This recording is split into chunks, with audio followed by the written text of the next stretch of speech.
పూజ అయిపోయాక బయటకు వచ్చి పూజారి గారికి చాలా థ్యాంక్స్ పూజారి గారు, నన్ను ఇక్కడికి వచ్చేలా చేశారు అని చెప్పి అంటుంది. అది విని పూజారి గారు అయితే సరేనమ్మా, ఇంకెప్పుడు నువ్వు రిస్క్ తీసుకోకు అని చెప్పి అక్కడి నుండి అయితే పూజారి గారు వెళ్ళిపోతారు. వెళ్ళిపోయాక చామంతి అయితే నువ్వు మొత్తానికి అనుకున్నది సాధించావు స్వర అని చెప్పి అంటుంది. ఇక స్వర అక్కడ ఉండగా ఇంతలో అక్కడికి పూజారి గారికి ప్రసాదాలు ఇవ్వడం కోసం అని చెప్పి బాబీ అయితే ప్రసాదాలు పట్టుకొని వస్తాడు. అది చూసి అక్కడ ఉన్న అమ్మాయి మేడంని చూసి, అమ్మాయి మేడం మీరా అని చెప్పి అంటాడు.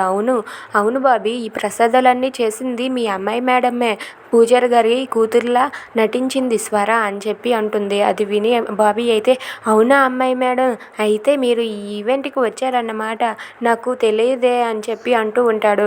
అవును బాబీ, నిన్ను చూడడానికే వచ్చాను, ఈ పూజ మొత్తంలో నిన్ను నేను చూశాను, అందుకే పూజ అయిపోయింది కదా వెళ్ళిపోతున్నానని చెప్పి అంటుంది. సరే అమ్మాయి మేడం బాయ్ అని చెప్పి అమ్మాయి మేడంని పంపించేస్తాడు. ఇక అభి అయితే లోపల బాబీని రిసీవ్ చేసుకుంటాడు. ఇక అక్కడే ఉన్న చామంతి అలాగే స్వర వాళ్ళిద్దరూ కూడా ఆటో కోసం వెయిట్ చేస్తూ ఉంటారు. ఇంతలో అక్కడికి జయకృష్ణ వస్తాడు. జయకృష్ణ రాగానే చామంతి అయితే కంగారు పడుతూ ఉంటుంది. ఇప్పుడు స్వర ఏమనుకుంటుందో ఏంటో అని చెప్పి అనుకుంటుంది. ఇక జయకృష్ణని స్వరకి పరిచయం చేస్తుంది. ఇతను మా ఆఫీస్ స్టాఫ్ అని చెప్పి అంటుంది.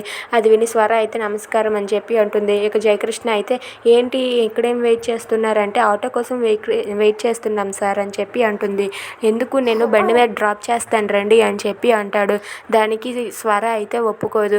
సరే వెళ్తూ మన ఆఫీస్ స్టాఫ్ అందరూ కూడా ఆఫీస్కి వెళ్తున్నారు, అక్కడ కూడా పూజ జరిగిందంట, దర్శించుకొని ఇంటికి వెళ్దురు కానీ అని చెప్పి జయకృష్ణ అంటాడు. అది విని చామంతి అయితే ఇప్పుడు స్వర ఏమంటుందో ఏంటో, నేను వెళ్ళడానికి ఒప్పుకుంటుందో ఒప్పుకోదో అని చెప్పి తన మనసులో అనుకుంటుంది. ఇక అక్కడ ఉన్న స్వర అయితే సరే చామంతి, నువ్వు ఆఫీస్కి వెళ్ళిరా, నేను ఆటోలో ఇంటికి వెళ్తాలే అని చెప్పి అంటుంది. ఇక దాంతో చామంతి అయితే సరే స్వర, నేను ఆఫీస్కి వెళ్ళి వస్తాను, నువ్వు జాగ్రత్తగా ఇంటికి వెళ్ళు అని చెప్పి అంటుంది.